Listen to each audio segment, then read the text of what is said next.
membrana citoplasmática hay una red de microfilamentos. Esa red de microfilamentos hace que el citoplasma esté dividido en dos partes. El ectoplasma pegado a la membrana citoplasmática y más internamente el endoplasma. Debido a las características de esa red de microfilamentos que se forman, ese ectoplasma es de una consistencia más rígida, más dura, más viscosa, digamos, lo que se llama un estado más gelificado o gel del citoplasma. Y la parte más interna, el endoplasma, es de una naturaleza más líquida. Por eso se lo llama en estado sol o de solución.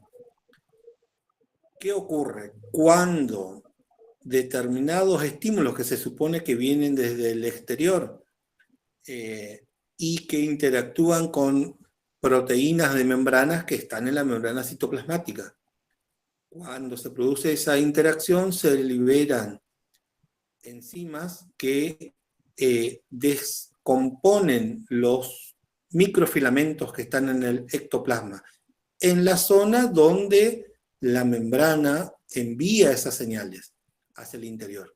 De modo tal que en esa parte los microfilamentos se desarman, al desarmarse quedan libres las unidades que conforman esos microfilamentos, los monómeros de actina quedan libres. Al quedarse libre aumenta la concentración de soluto porque cada unidad se comporta como un soluto.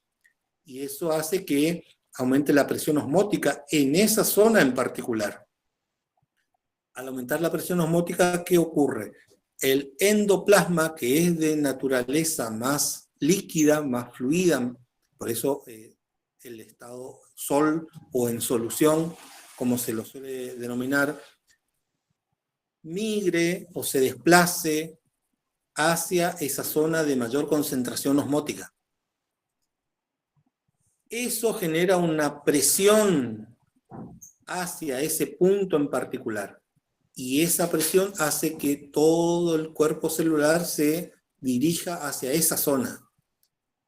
Pero eso no se mantiene de manera constante, sino que es solo durante un momento y luego el entramado de microtúbulos que estaba desarmado en ese punto vuelve a polimerizarse, vuelve a armarse.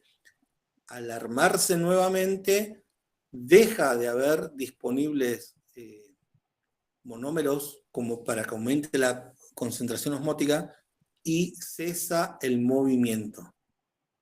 Y eso se repite a intervalos en diferentes partes del cuerpo celular. Básicamente esa sería la explicación de cómo se forma un pseudópodo.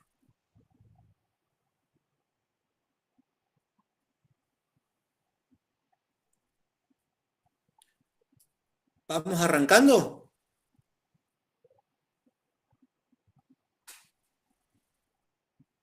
Ok. Bueno, empezamos entonces con... Esto tengo que compartir ahora.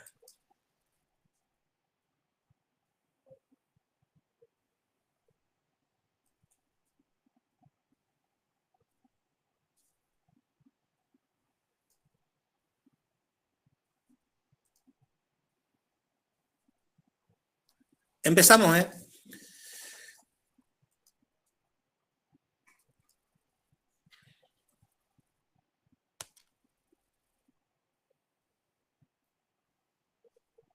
¿Está? Bien.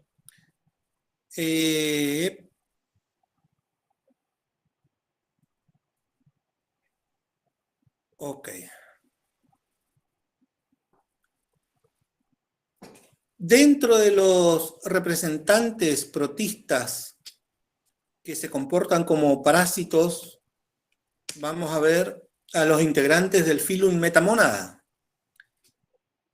Estos se caracterizan por carecer de mitocondrias.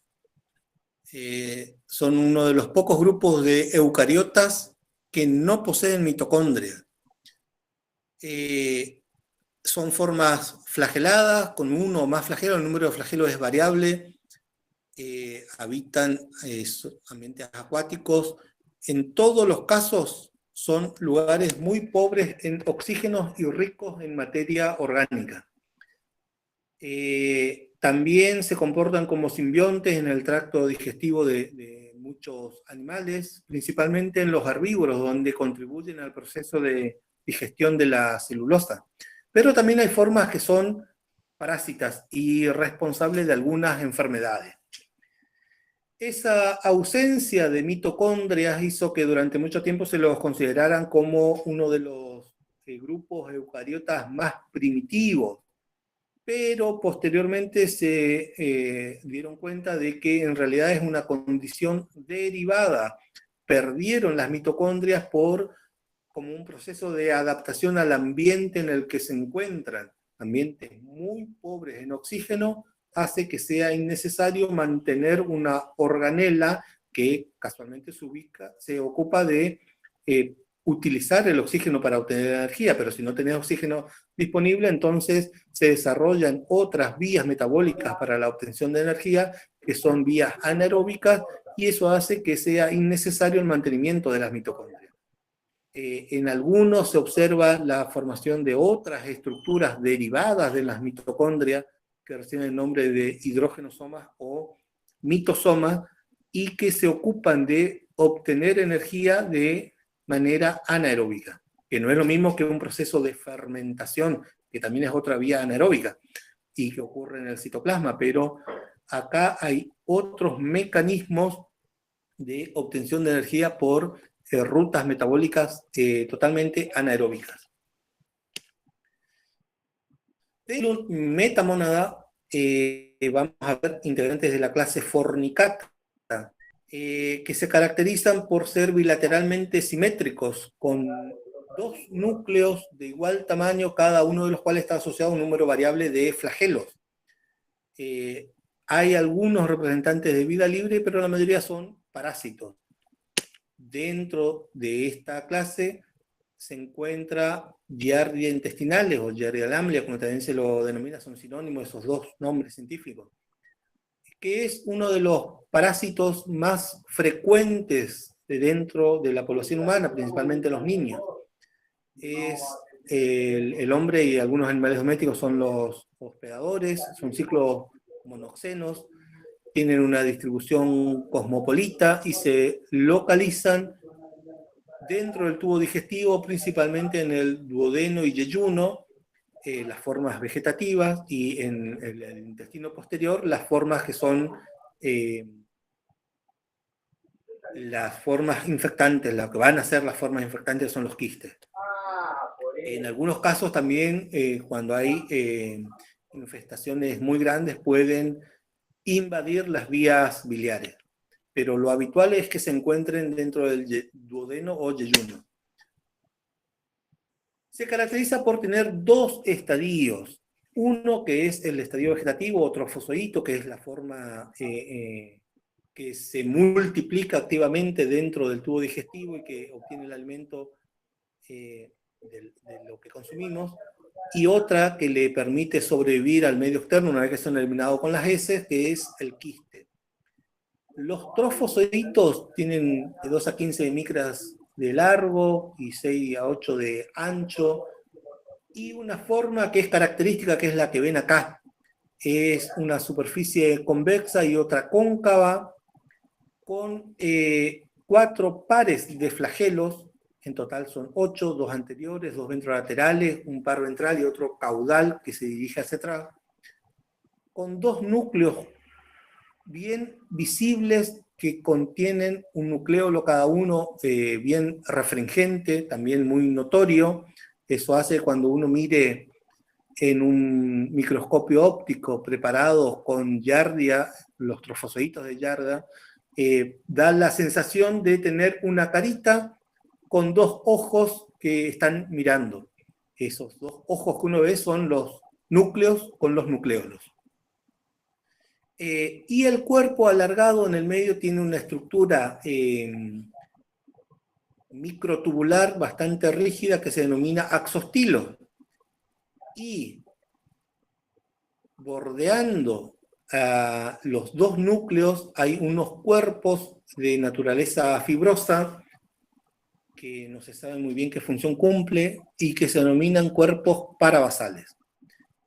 En la parte anterior, donde se ubican los núcleos, hay un disco adhesivo bilobulado, por eso esta forma que se nota acá, que es lo que da la apariencia de ser la carita de ese trofozoito, donde se encuentran los ojitos, entre comillas, que es un disco adhesivo. En el borde de ese disco hay un citoesqueleto formado por actina y miosina que le da cierta contractilidad y le permite adherirse a los extremos de las células epiteliales intestinales. Como ven acá, la densidad poblacional que alcanzan en algunos casos en el duodeno hace que prácticamente toda la superficie del duodeno esté tapizada de trofozoitos de Giardia. ¿Y eso qué provoca? Una desnutrición severa porque al tapizar la superficie de las células intestinales hacen de barrera física entre las células epiteliales y el alimento ingerido.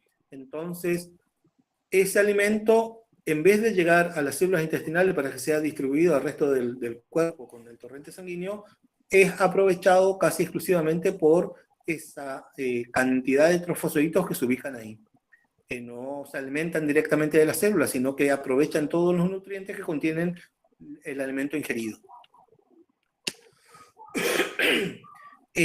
Normalmente los trofozoitos que se van desprendiendo, que normalmente están adheridos a las células intestinales, pero los que se van desprendiendo por la misma motilidad del intestino, se van desprendiendo algunos, son arrastrados con el alimento hacia el intestino grueso. Al llegar ahí, el cambio de las condiciones ambientales para el trofozoito genera una serie de reacciones que provoca la pérdida de los flagelos son reabsorbidos, cambia la forma de la célula del trofozoito, se vuelve más redondeada, el citoplasma se condensa y se produce la segregación de la cubierta quística, que es la que le va a permitir sobrevivir en el exterior. O sea, se produce el proceso de enquistamiento en el intestino grueso. La multiplicación se da por vía asexual, no se reconoce mecanismo de reproducción sexual en este grupo. Y es simetrogénica y simultánea. Recuerden que tienen dos núcleos, los dos núcleos se dividen simultáneamente. Y normalmente es un proceso bastante rápido que se da cada 9 horas aproximadamente, de modo que en muy poco tiempo las densidades poblacionales que alcanzan dentro del intestino es bastante elevada. ¿Cómo se produce el ciclo? Bueno, la forma infectante es el quiste.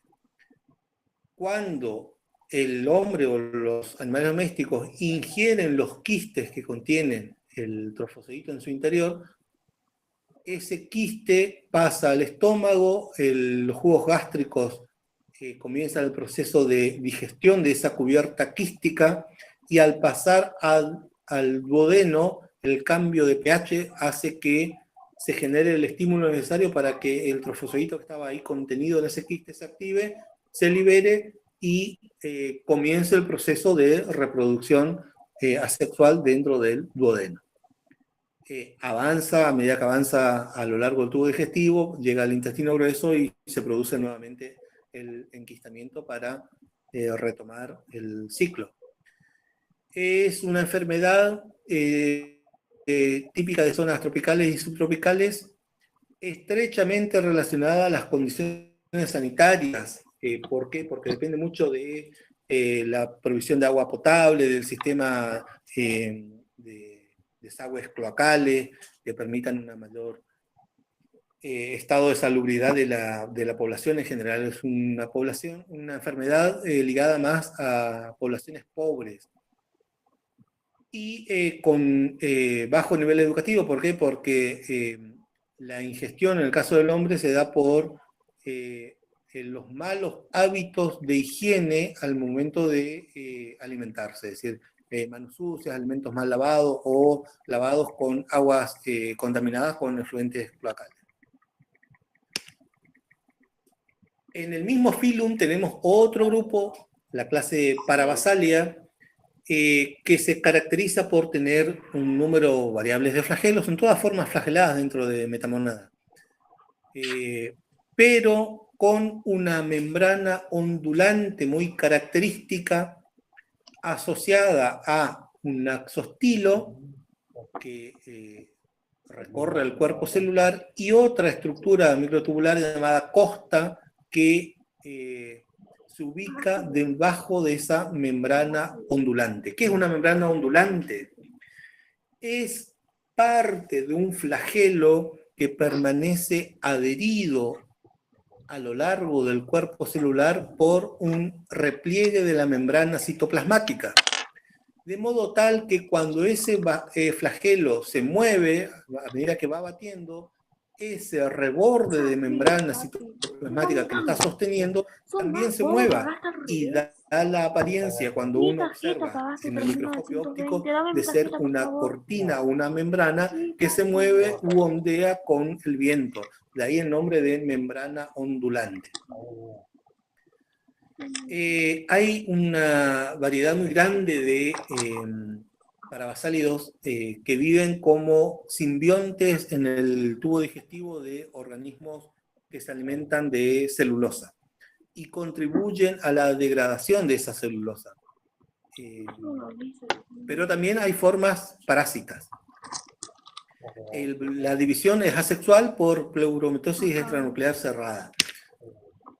Dentro de las formas parásitas vamos a tener a Trichomonas vaginalis, cuyo hospedador es el ser humano, nosotros, los humanos. Son ciclos monoxénicos de distribución cosmopolita, está presente en todo el mundo, independientemente de las zonas, tanto zonas frías como cálidas. Se localiza en los conductos genitales, tanto del hombre como de la mujer, y la forma infectante es directamente el trofozoito. No se conoce formas quísticas en esta especie.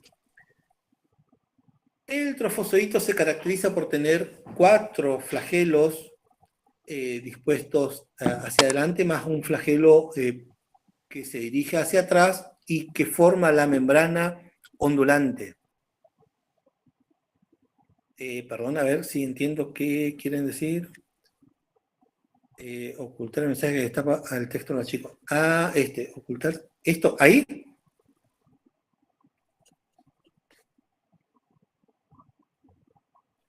¿Seguimos? Súper. Bien. Como dijimos, no se reconocen formas quísticas, solamente el estado de trofozoito, pero lo que sí se observa es que bajo determinadas condiciones los flagelos pueden retraerse y el cuerpo celular adopta una forma más esférica en una configuración que se da o que recibe el nombre de pseudoquiste, pero no llega a ser un quiste porque no tiene una cubierta externa protectora. ¿Qué síntomas produce en el hombre? Los síntomas van desde leves o asintomáticos, como ocurre en la mayoría de las personas que ni siquiera se enteran que tienen este parásito, porque no producen ningún tipo de sintomatología, a otras que puede ser un cuadro bastante más grave con irritación e inflamación, formación de algunas úlceras, secreciones, picazón, dolor, ardor, es decir, un cuadro bastante feo. Pero en la gran mayoría transcurre de manera asintomática. En la mujer se ubica en la cavidad vaginal y en el hombre principalmente en la uretra. Otro grupo dentro de la clase Parabasalia, seguimos dentro del filum Metamónada, es el orden Triconínfida. Se lo mencionamos, en estos casos no son parásitos, son comensales, pero se lo incluimos por la importancia que tienen para los organismos que se alimentan de celulosa. Son uno de los grupos que más contribuyen al proceso de degradación de celulosa. Hay muchísimas especies conocidas, todas simbiontes, con, en algunos casos, endosimbiontes o ectosimbiontes. Es decir, ¿a qué se refiere esto? Estos protistas tienen bacterias simbiontes que viven dentro de su citoplasma, eso sería endosimbionte, o adheridos, como se observa en esta imagen, a la cubierta externa, a la membrana citoplasmática que recubre el cuerpo de estos protistas, es decir, los responsables de la degradación de la celulosa no sería tanto el propio protista en sí, sino las bacterias simbiontes que posee. Pero esas bacterias simbiontes están adaptadas para vivir como simbiontes del protista, no del animal herbívoro dentro del que se encuentra este protista. ¿Se entiende? Típicamente todos los triconínfidos presentan un extremo anterior que es flagelado. El número de flagelos es extremadamente variable, en algunos llegan a varios cientos de flagelos, en otros son un poco menos, y un extremo posterior que es desnudo. Este extremo posterior es el fagocítico, el que incorpora las partículas alimenticias para su degradación. Dentro de esto se reconocen dos tipos de reproducción asexual y sexual. La asexual se da por división simetrogénica longitudinal, fisión binaria, digamos, y la sexual se da con ciclos aplontes. ¿Cómo se produce este ciclo? Es lo que tienen representado acá. Las células son, como en todo ciclo aplonte, normalmente son células haploides. ¿Por qué? Porque la meiosis ocurre inmediatamente después de la formación del cigoto. Entonces todos los descendientes que quedan van a ser descendientes haploides. Cuando las condiciones cambian dentro del cuerpo del hospedador en el que se encuentran, esas células se transforman en gametocitos, pierden los flagelos, adquieren una cubierta protectora, allí dentro ocurre proceso de mitosis y diferenciación hasta cierto grado celular, formándose gametocitos que se liberan de esa cubierta quística. Esos gametocitos pueden ser masculinos y femeninos. Morfológicamente son bastante similares. Puede haber una pequeña diferencia de tamaño entre los femeninos que son más grandes y los masculinos que son más pequeños. Y la mayoría son casi del mismo tamaño. Ahora bien, los masculinos ingresan a los femeninos mediante el extremo posterior del cuerpo celular, que es la única parte desprovista de flagelos, ¿no? Ingresan por allí, pierden los flagelos al ingresar y posteriormente se fusionan los núcleos, es decir, se produce la fecundación. Una vez que se produce la fecundación, se enquistan, forman un cigoto e inmediatamente dentro de ese quiste se produce la meiosis para formar trofozoitos haploides nuevamente. Pasamos a otro filum, el filum Eulenozoa, el mismo filum de las eulenas.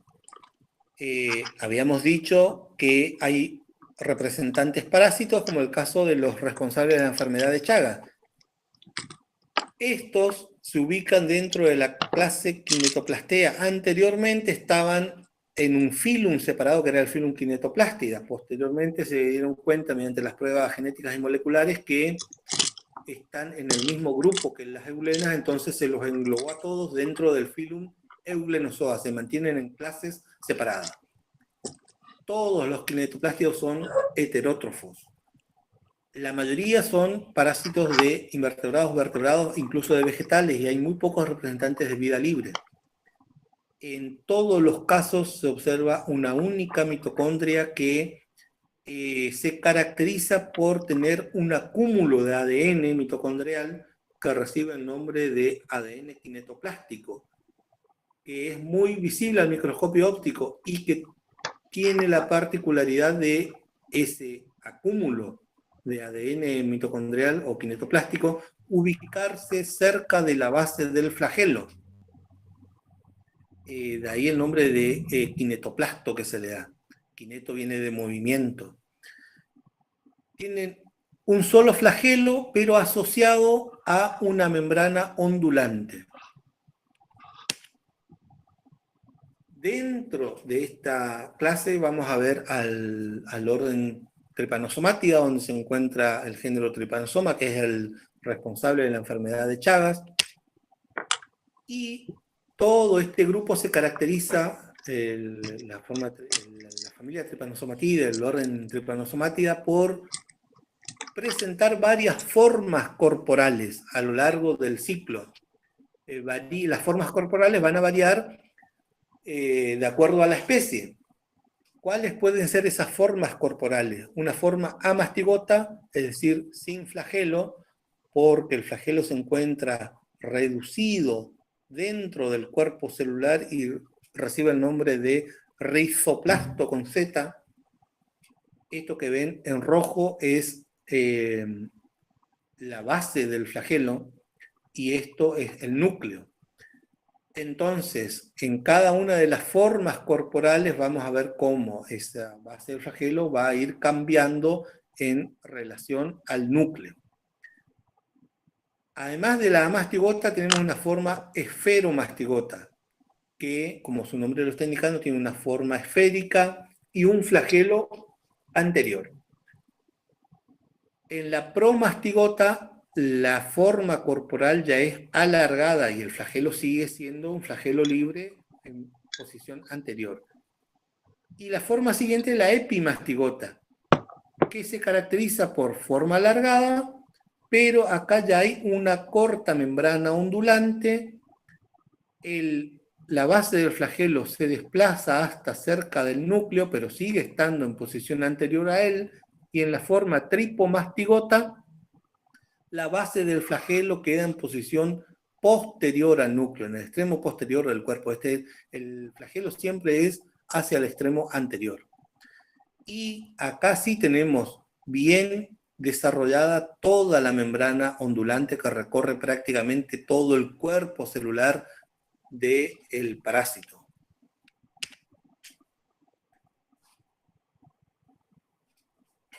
Como en todo Euglenosoo, el cuerpo celular presenta una película y el reservorio donde se inserta en el extremo anterior, por donde sale, digamos, la base del flagelo, no la base, sino el extremo del flagelo libre. Al igual que en eulénidos, no se reconoce la reproducción sexual, solamente reproducción asexual. Ahora bien, entrando específicamente a lo que es la enfermedad de Chagas o el mal de Chagas, el responsable es el Trypanosoma cruzi y el hospedador vertebrado, que puede ser el hombre o distintas especies de mamíferos, vamos a encontrar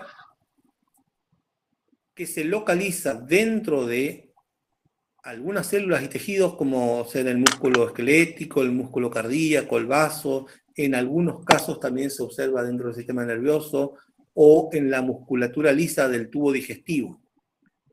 Allí se localiza en el hospedador vertebrado. Y en el hospedador invertebrado, que son las llamadas vulgarmente vinchucas, que pertenecen, son chinches o hemípteros o heterópteros que pertenecen a los géneros Triatoma, Pastrongylus, y frecuente, el más abundante, el más distribuido es Triatoma infestans, pero hay varias otras especies involucradas. Los mamíferos, tanto domésticos como salvajes, son los que actúan como reservorios de la enfermedad. Las formas corporales que vamos a encontrar son amastigotas y tripomastigotas en el vertebrado y epimastigotas y tripomastigotas en el invertebrado, o sea, en las vinchucas. La enfermedad se va a transmitir ya sea por picaduras de los insectos que tengan el parásito, por contaminación a través de la placenta, a través de la leche materna y en bastante menor medida con transfusiones y trasplantes de órganos. Bien, recuerden que acá hablamos de hospedador vertebrado e invertebrado, porque no corresponde hablar de hospedadores definitivos al no haber una reproducción sexual. No se puede hablar de definitivos e intermediarios, simplemente de hospedadores vertebrados e invertebrados. En los dos se va a dar el ciclo de manera asexual. ¿Cómo se produce ese ciclo de la enfermedad? Cuando una vinchuca que tenga el parásito pica a un hombre, al momento de picarlo, se alimenta a represión. ¿Qué significa eso? Que se alimenta hasta que se llena. Mientras se está alimentando, libera por el extremo posterior del tubo digestivo, es decir, defeca sobre la persona, y con las heces salen los tripomastigotas. Metacíclicos se los llaman porque son los que cumplieron ya todo un ciclo. Tripomastigotas, formas corporales tripomastigotas, que quedan sobre la piel del hombre cercano al punto de picadura. Por acción de la picadura, la reacción que produce, la sensación de picazón que produce, hace que el hombre se rasque en esa zona. La acción de rascado genera pequeñas lesiones en la piel y por allí, microlesiones, y por allí ingresan esos tripomastigotas. Una vez que ingresan dentro del hombre, se transforman en formas amastigotas que se multiplican de manera activa dentro de las células de los órganos que ya habíamos mencionado. Esos amastigotas pueden repetir esta parte del ciclo varias veces, es decir, antes de liberarse de la célula donde se multiplican de manera activa, se transforman en tripomastigotas. Esos tripomastigotas pueden colonizar nuevas células desplazados con el torrente sanguíneo y repetir este ciclo un montón de veces. Pero eventualmente, mientras están circulando en sangre, estos tripomastigotas son chupados, son absorbidos por las vinchucas que se acercan a este hombre para alimentarse. Entonces, cuando chupan la sangre, también ingieren estos tripomastigotas que están circulando en la sangre periférica. Cuando estos pasan a la vinchuca, en el tubo digestivo de la vinchuca cambian de forma corporal y se transforman en epimastigotas. Estos epimastigotas se multiplican rápidamente en el tubo digestivo, en el estómago de la vinchuca. Y al pasar al intestino posterior de la vinchuca, a lo que sería el recto de la vinchuca, se transforman nuevamente a la forma tripomastigota. Y ahí quedan listos para volver a introducirse en un nuevo hospedador, completar el ciclo. Por eso lo de tripomastigotas metacíclicos. ¿Dónde se distribuye esta enfermedad? En América va desde el sur de Estados Unidos, toda la parte cálida de las Américas, hasta Argentina, a la altura de Neuquén, más o menos. En bastante menor medida también aparecen en Australia, parte de Asia y parte de Europa, pero mucho menor. Esos son casos generalmente importados de residentes que vienen hacia América. Los principales hospedadores de teratoma es el principal hospedador y es exclusiva de las Américas. En Argentina las provincias con mayor casos son las de Formosa, Chaco, Santiago del Estero, seguida de San Juan y Mendoza. Y en bastante menor proporción Corrientes, Salta, bueno, toda esta parte sombreada que ven acá. Otra enfermedad causada por tripanosomas es la enfermedad del sueño, que es la tripanosomiasis africana. Es causada por otra especie de tripanosoma, que es el tripanosoma brucei, y el invertebrado responsable de la transmisión no es una vinchuca, sino una mosca, las llamadas moscas tsetse. A diferencia del Trypanosoma cruzi, en el hombre el Trypanosoma brucei se localiza en la sangre, en la linfa, en el líquido cefalorraquídeo, es decir, nunca ingresa dentro de células. En la mosca, en las moscas tsetse, que pueden ser de la especie Glucina morsitans o Glucina palpalis, en el caso de Glucina palpalis también participa como transmisión mecánica, vamos a ver qué es eso. Y los reservorios naturales son ungulados silvestres, antílopes y esas cosas, y también el ganado. Tripomastigotas en el hombre y epimastigotas y tripomastigotas en las moscas. Ahora bien, ¿cómo es el ciclo? Cuando las moscas se alimentan del hombre, estas moscas son parecidas o equiparables a los tábanos nuestros, es decir, pican y se alimentan succionando sangre. Pero la estructura del aparato picador es totalmente, del aparato bucal que tienen, es totalmente distinta a la de las vinchucas. Ya van a ver cuando vean la parte de insectos los distintos tipos de aparatos bucales que tienen, van a ver una estructura totalmente diferente. Acá, al momento de picar, la mosca inyecta junto con la saliva los tripomastigotas que presenta. ¡Papi! Entonces, esos tripomastigotas pasan al torrente sanguíneo y comienzan a multiplicarse, ya sea en la misma sangre, en la linfa o en el líquido cefalorraquídeo. Normalmente los procesos de multiplicación y de división están sincronizados. Y eso provoca episodios de fiebre, cefalea, escalofríos, dolores articulares, mientras cursa la enfermedad. Una vez que ingresan al líquido cefalorraquídeo, entran en una fase neurológica o meningocefálica, que es la fase más grave, digamos, por los trastornos que produce en el hombre. Cuando las moscas vuelven a picar a este hombre infectado, ¿qué van a absorber? Van a absorber los tripomastigotas que están circulando en su torrente sanguíneo. Esos tripomastigotas, una vez que son ingeridos, van a empezar a multiplicarse de manera activa en el intestino medio de las moscas.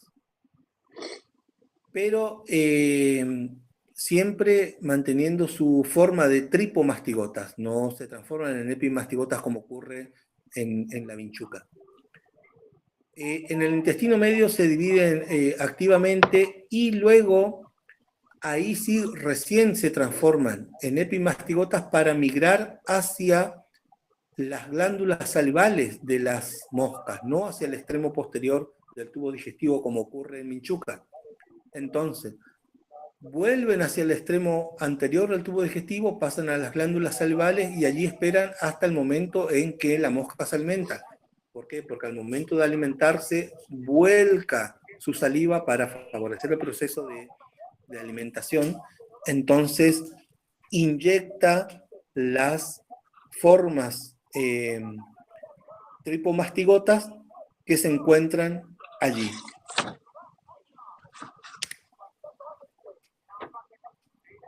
Otra enfermedad dentro de este mismo filum es la causada por las leishmanias. Son varias especies de leishmania y producen varios tipos de enfermedades. Una de ellas es la leishmaniasis americana cutáneo mucosa o, perdón, acá.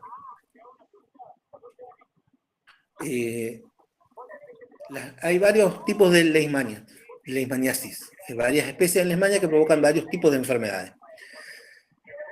En todos los casos se tratan de formas que parasitan células, es decir, son formas intracelulares. Y las formas corporales involucradas son dos: amastigotas y promastigotas. Amastigotas en el hospedador vertebrados y promastigotas en los distintos vectores que tienen cada una de las especies. Esos vectores son mosquitas de los géneros Lutzomia o Flebótomos, según qué especie de leishmania sea y qué región geográfica tenga. En las leishmaniasis americanas tenemos dos formas, la cutáneo mucosa y la visceral. La cutáneo mucosa está causada por Leishmania brasiliensis, cuyo hospedador invertebrado es Lutzomia intermedia. ¿Y dónde se localiza? En la mucosa nasal, oral o faríngea, como pueden ver en las imágenes. Siempre tejido mucoso. Forma pápulas, costras, úlceras, es decir, a medida que va avanzando la enfermedad, las úlceras provocadas son mucho más graves y el daño mayor. Los perros y los caballos actúan como reservorios de la enfermedad. ¿Y dónde se distribuye geográficamente? En Centro y Sudamérica, en la mayoría de los casos en Brasil, y acá en Argentina aparecen casos aislados en Misiones, Corrientes, Formosa, Salta, Jujuy y Tucumán. Hay reportes confirmados de esta enfermedad. La otra es la leishmaniasis visceral americana, que es causada por Leishmania infantum chagasi, es otra especie de leishmania la involucrada. El hospedador invertebrado también es distinto, Lutzomia longipalpis. En Colombia y Venezuela también se menciona la presencia de Lutzomia evansi como transmisor de esta especie de leishmania. Y se ha demostrado que los perros son los reservorios y en ambientes naturales también los marsupiales como Didelphi, las llamadas comadrejas acá, también actúan como reservorios de esta especie de leishmania. ¿Dónde se localiza en el hospedador vertebrado? En los macrófagos, hígado, que acá es vaso, no maso, y médula ósea.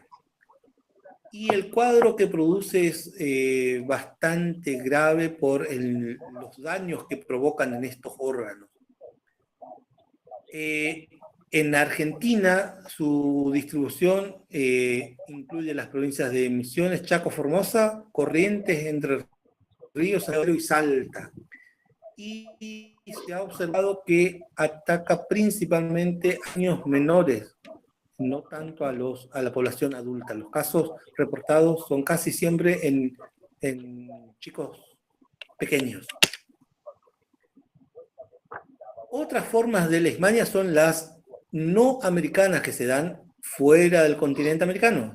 Ahí tenemos leishmania trópica, que es causante de la leishmaniasis cutánea no americana, o botón de oriente, como también se lo llama, que se diferencia de la forma cutánea americana por los sitios donde ataca, donde se localiza el parásito, que son en las extremidades, en la piel expuesta de las extremidades, tanto brazos como piernas. El vector, el hospedador invertebrado, son especies del género Phlebotomus, Plapatacea sergentei, y Stomoxys calcitran, que es una mosca que actúa como hospedador mecánico porque transporta el parásito cuando se posa sobre las úlceras que genera este tipo de leishmania en los hospedadores vertebrados. ¿Dónde se distribuye? En Asia, en África, en Europa y en Australia. Acá en América no, porque no está presente el hospedador invertebrado. Y la otra forma de leishmaniasis no americana es la visceral, llamada Kala-Azar, o leishmaniasis visceral no americana, causada por Leishmania donnovanni, donde se localizan los leucocitos y macrófagos de vaso, hígado, médula ósea, pulmones y riñones, o sea, un rango de órganos más amplio que el de la leishmaniasis visceral americana. ¿Cuáles son los transmisores? Los géneros tanto Phlebotomus como Leucomia. Y los cánidos serían los reservorios naturales de esta especie, donde se encuentra en Asia, en África y en Europa. Y es la forma más peligrosa de todas las leishmaniasis por el nivel, porcentaje de mortalidad que presenta. ¿Cómo es el ciclo generalizado para cualquiera de las formas de leishmaniasis? Cuando el vector contaminado con el parásito pica, inyecta las formas promastigotas que contiene. Una vez que ingresa al hospedador vertebrado, las formas promastigotas son detectadas por los macrófagos que forman parte del sistema defensivo inmunológico del hombre y los fagocitan. Pero, ¿qué ocurre? Tienen su mecanismo de defensa que impiden que esos promastigotas fagocitados puedan ser destruidos dentro de los macrófagos. Y al contrario, se apoderan de los macrófagos y comienzan a multiplicarse de manera activa, transformándose en formas amastigotas dentro de esos macrófagos para multiplicarse activamente. Esos macrófagos eventualmente se llenan de formas amastigotas. Una vez que están llenos, revientan, se liberan una cantidad importante de promastigotas que comienzan a infectar nuevas células y comienzan, según el tipo de leishmania que sea, a desparramarse por los tejidos y células que afectan, ¿no? Si es cutánea, será células cutáneas o mucosas, o si es forma visceral, en los distintos órganos que afectan. Eventualmente esas formas amastigotas que están circulando en la sangre van a ser ingeridas por un nuevo vector cuando pica y se alimenta de este hombre infectado. O también con los mismos macrófagos que contienen los amastigotas y que están circulando por la sangre. Entonces, dentro del hospedador vertebrados se van a liberar esos macrófagos, esos amastigotas que están dentro de los macrófagos que están en la sangre, y en el intestino del insecto esos amastigotas se transforman en formas promastigotas. Se multiplican activamente y migran hacia la probóscide, hacia el aparato picador de esa mosquita. No pasan a las glándulas salivales como habíamos visto en otros casos, sino que se ubican en el extremo anterior formando lo que se denomina un coágulo infectante. Son amontonamientos de promastigotas que hace que se dificulte la alimentación del mosquito cuando pica para alimentarse a un hospedador, ¿no? Ese coágulo hace que al momento de alimentarse el insecto regurgite o vomite parte de esos coágulos de promastigotas que tienen dentro de la herida, es decir, no es una inyección junto con la saliva, porque no pasan a la glándula salival, sino que quedan en el extremo anterior del tubo digestivo, y eso hace que mientras se está alimentando regurgite varias veces esos coágulos de promastigotas que se forman, y de esa forma ingresan al hospedador vertebrado. Así van a ver, así se ve, digamos, dentro del hospedador vertebrado, dentro de los macrófagos, la cantidad de amastigotas que se forman en el hospedador vertebrado, ¿no? En el hombre.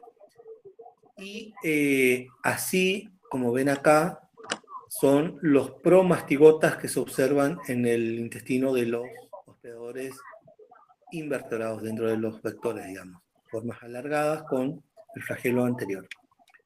Este es el caso de Lutzomia, digamos, que es el transmisor acá en nuestro continente. En este cuadro tienen el resumen de las distintas leishmaniasis, tanto cutáneas como viscerales, cuál es la especie de leishmania involucrada, dónde se localiza en el hombre, en el hospedador vertebrado, y cuáles son los vectores para cada una de ellas. Bien, ahora pasamos al último filum, que es el filum apicomplexa, dentro de los dos parásitos que vamos a ver. Todos los integrantes de este filum son parásitos, no se conocen formas de vida libre.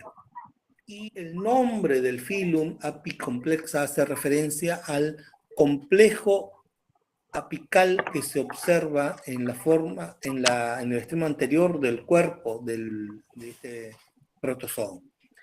Ese complejo apical está formado por una serie de estructuras microtubulares que forman unas estructuras llamadas anillos polares, que son estas que están marcadas acá, junto con una estructura en forma helicoidal que recibe el nombre de conoides, y un conjunto de haces de microtúbulos que rodea toda esa parte anterior. ¿Cuál es la función de este complejo apical tan elaborado? ¿Para qué sirve? Para facilitar el ingreso del parásito al interior de la célula del hospedador. Todos son parásitos intracelulares. Bien, junto con estos complejos microtubulares también hay unas estructuras secretoras que reciben el nombre de rhoptrias, que tienen conductos, son estructuras vesiculares, secretoras, que tienen su conducto por donde liberan su secreción en el extremo anterior del cuerpo. Y una serie de pequeñas vesículas adosadas a la parte interna de la membrana, que reciben el nombre de micronemas.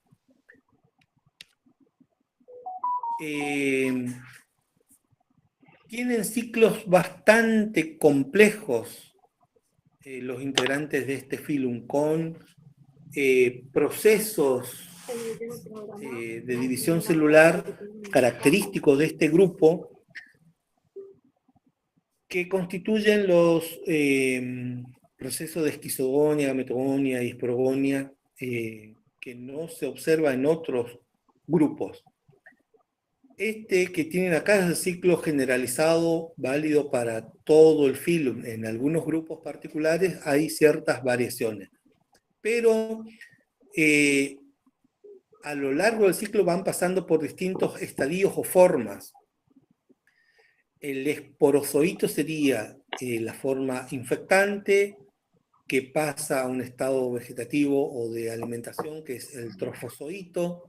Estos trofozoitos, por un proceso de esquizogonia, se transforman en esquizontes y liberan merozoitos. Estos merozoitos pueden repetir esta parte del ciclo varias veces, o bien pasar a la fase siguiente, transformándose en gamontes, que son las estructuras que mediante un proceso de gametogonia van a originar los gametos. Esos gametos después de la fecundación van a formar un cigoto. Ese cigoto se va a transformar en una estructura que es el esporonte, que por un proceso de esporogonia va a dar origen a las esporas con los esporozoitos. Eso es básicamente el ciclo generalizado. Es decir, tenemos fases de divisiones asexuales, como son la esquizogonia o la esporogonia, y fases de reproducción sexual, como es el proceso de gametogonia, formación de gameto y formación de cigotos.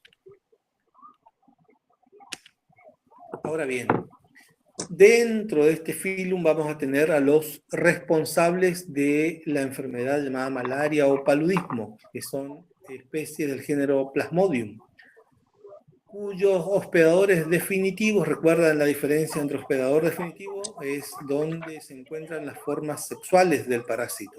En este caso, las formas sexuales se van a encontrar dentro de mosquitos del género Anopheles. Por eso el mosquito es el hospedador definitivo. Y el hospedador intermediario son varias especies de mamíferos, aves, reptiles, que son de acuerdo a la especie de Plasmodium. Y para el caso específico de la malaria, también el hombre como hospedador intermediario de estas especies de Plasmodium. Plasmodium vivax, falciparum y malaria. Todos los Plasmodium son endoparásitos sin fases de resistencia al exterior. En otros grupos de apicomplejos vamos formas con fases de resistencia al exterior, que son las esporas que contienen los esporozoitos. Pero en el caso del Plasmodium carece de ese estadio, es decir, son todos formas de endoparásitos. ¿Cómo es el ciclo generalizado de un Plasmodium? Partimos desde acá, cuando un mosquito parasitado inyecta al momento de alimentarse los esporozoitos que se encuentran en las glándulas salivales. Entonces, al momento de alimentarse, pica, inyecta su saliva. Junto con esa saliva van a ingresar los esporozoitos. En el aula virtual tienen unos videos que explican muy bien todos los ciclos de la mayoría de estos parásitos que estamos viendo. Sería bueno que entren y miren esos videos que están en el aula para entender mejor cómo se produce este ciclo, que lo explicamos así muy rápido acá.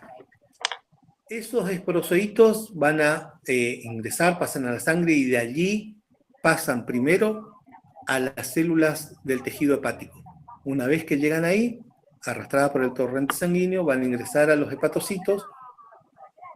Una vez que ingresan, se transforman en esporontes.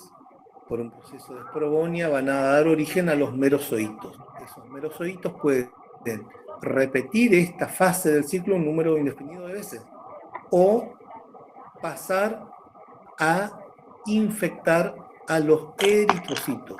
Una vez que ingresan dentro de un eritrocito, se transforman en trofozoitos, que es las formas que habitualmente se detectan en los frotes sanguíneos, los eritrocitos parasitados con esos trofozoitos que adquieren una morfología muy particular, es que crecen y se alimentan. Esos eritrocitos se transforman en esporontes que, por un proceso, no esporontes, sino esquizontes, que en un proceso de esquizogonia van a formar más merozoitos que vuelven a repetir estos ciclos, o eventualmente algunos de ellos van a transformarse en gamontes o gametocitos. Esos gametocitos, por un proceso de gametogonia, van a formar las gametas. ¿Dónde forman esa gameta? ¿Dónde se produce ese proceso de gametogonia? Cuando pasan al mosquito, al hospedador definitivo. Hasta acá tenemos los gametocitos o gamontes. Cuando el mosquito se alimenta y absorbe los glóbulos rojos conteniendo esos gametocitos, una vez que ingresan al mosquito, van a completar el proceso de gametogonia, se van a liberar las gametas, se va a producir la fecundación en el estómago del mosquito, el cigoto formado, que es móvil, puede desplazarse activamente, recibe el nombre de ooquineto, por eso O de huevo, quineto por desplazamiento, kinesis, movimiento, atraviesa la pared intestinal del estómago del mosquito, una vez que ingresa a las células de la pared intestinal del mosquito, ocurre el proceso de esporogonia. Allí forma el esporonte, ocurre el proceso de esporogonia, se liberan los esporozoitos a la hemolinfa del insecto, a la cavidad general del cuerpo del mosquito, y desde allí se trasladan hacia las glándulas salivales. Una vez que encuentran las glándulas salivales, ingresan, atraviesan la glándula, se ubican en los conductillos de las glándulas salivales esperando a que el mosquito se alimente. Cuando se alimenta, inyecta la saliva y completa el ciclo. Bien, en la Argentina tenemos dos focos de malaria que son la región NOA, donde Anopheles pseudopunctipenis es el mosquito involucrado en la transmisión, y en el NEA Anopheles darlingi es la especie que está involucrada en la transmisión de la malaria. Se supone que la falta de control de la población nuestra contagiada y la falta de controles de las personas que ingresan a través de la frontera es lo que contribuye a mantener esos focos activos y no logre controlarse la enfermedad. Hay varias clases de paludismo según cuál sea la especie de Plasmodium involucrada. El Plasmodium vivax causa la malaria vivax, o también llamada terciaria benigna, por los episodios que se producen cada 48 horas. Esos episodios coinciden con las esquizogonias, con la liberación masiva de merozoitos a la sangre, y esa liberación masiva hace que se generen lo que se denomina paroxismo, que son la sintomatología clásica del enfermo de malaria, con picos de fiebre, temblores, cae a veces en estado de inconsciencia. Es todo un cuadro clínico que caracteriza la malaria y que se produce cada 48 horas. Por lo general ataca a eritrocitos jóvenes y produce unos gránulos característicos dentro de los eritrocitos parasitados, que son los gránulos de Schuffner, los llamados gránulos de Schuffner.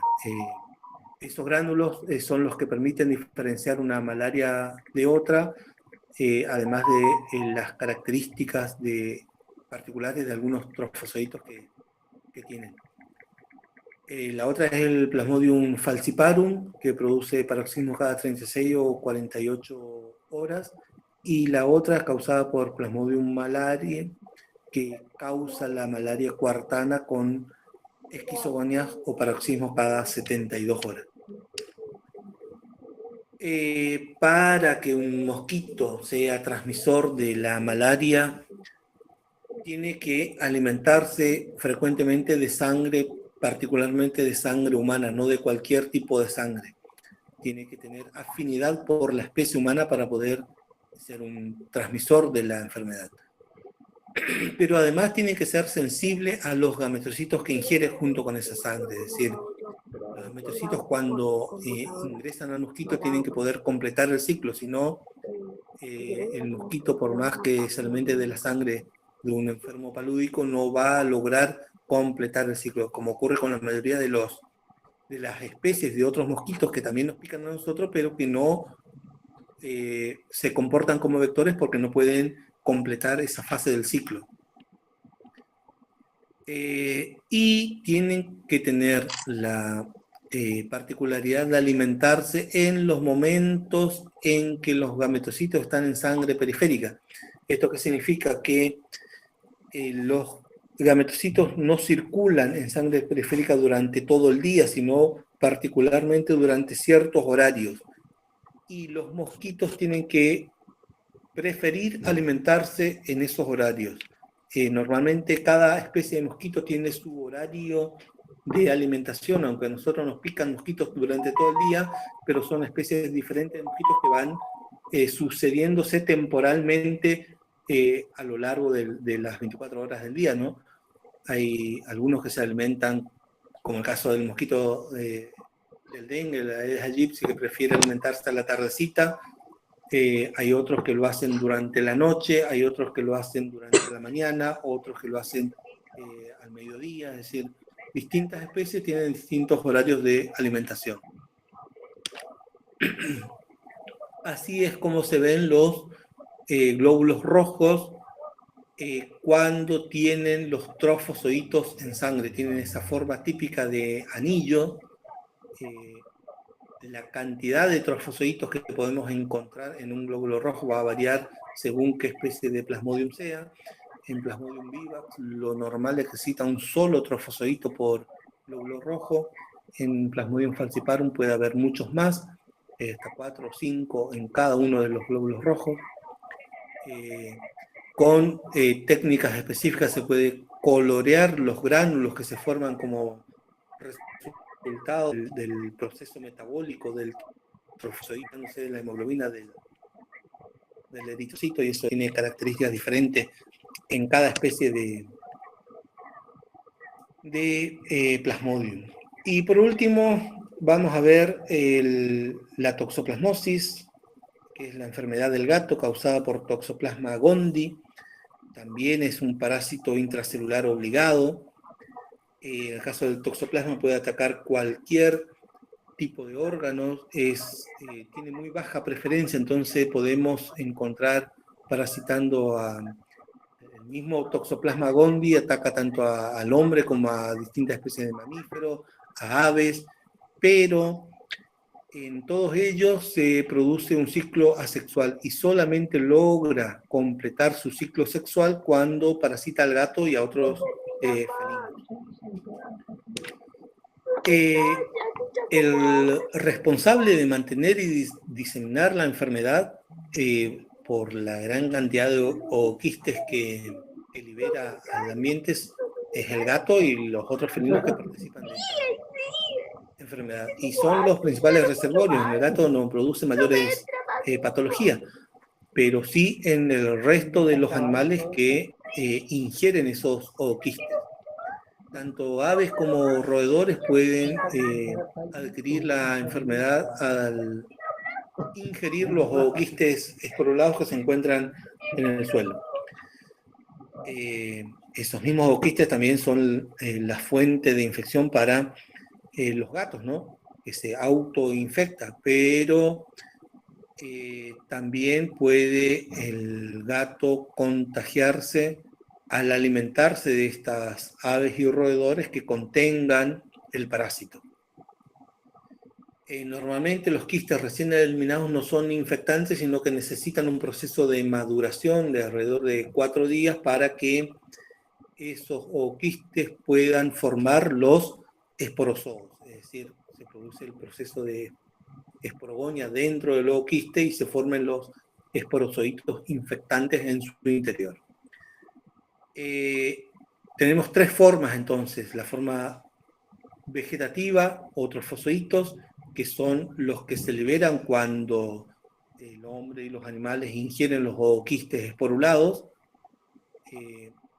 Una vez que los ingieren, esos trofosoditos, esos esporozoitos que están dentro del ooquiste se liberan y pasan a un estadio de trofosodito, que es la forma vegetativa, y que reciben el nombre de taquizoitos. Taquión significa rápido, taquicardia, por ejemplo, muy rápido, por la velocidad a la que se multiplican y van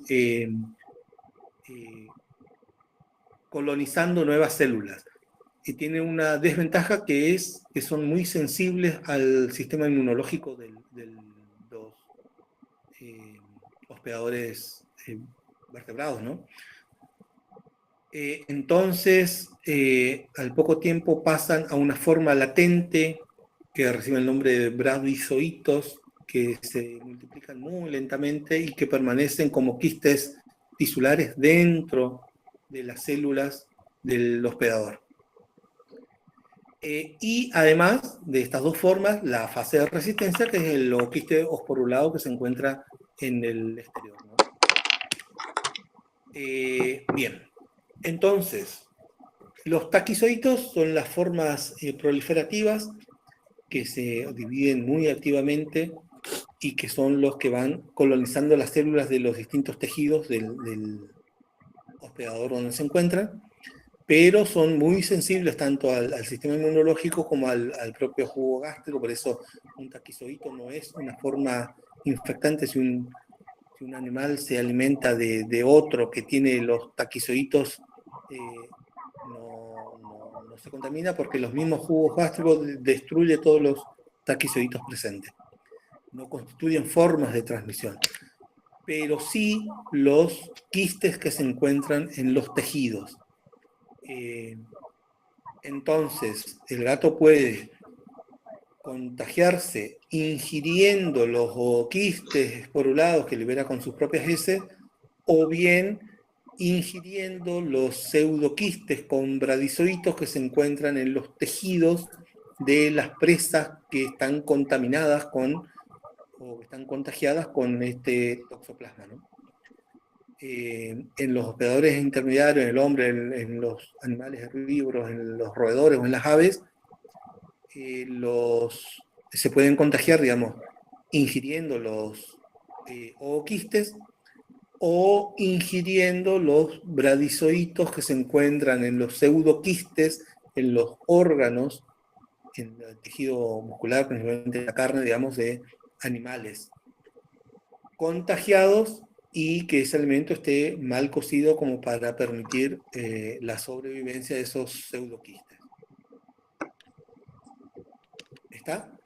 Bien, hasta ahí la clase de hoy.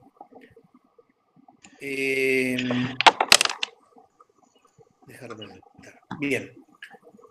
Los dos Power ya tienen cargados en el